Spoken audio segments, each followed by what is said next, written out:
Unconventional is a nice way of putting how I came to this industry. Right out of high school,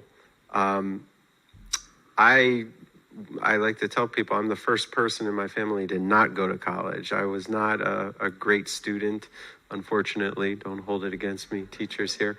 I had to learn later in life that this was my passion. And I, too, watched the mayoral debates and saw, particularly the one on HYY, a lot of talk about CTE and career technical education in our high schools. And career technical education is something I wholeheartedly support. I think that having training in the high schools so that students can come out and potentially work is a big part of finding solutions, not just to poverty in our city, but also to the violence that's happening in our streets. However, it takes more than just a great CTE program. I've been involved at Frankfurt High School in a solar CTE program. And when I saw all of the candidates talking about, we've got to create a CTE program for this and for that, I thought to myself, none of them have been really involved with one, because high school students, when they come out, there's maybe 1 in 10 that I've met that's really ready to wake up at 6:30 a.m. every day and go to work. It's a tough thing. And I'm saying that about myself. Like, I was not ready for that at 18, 19 years old.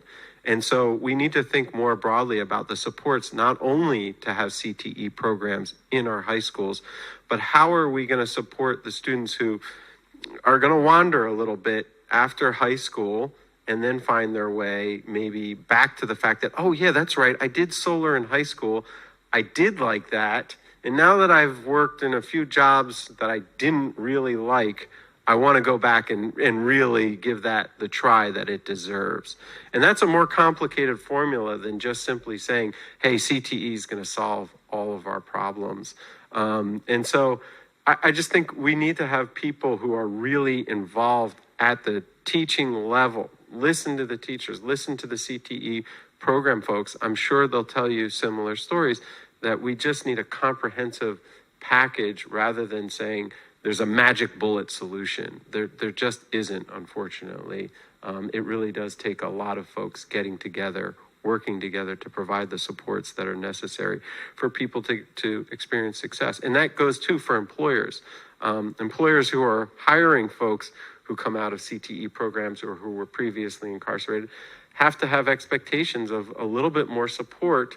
You can't just have a system of 3 strikes and you're out. If you're late 3 times, you're gone.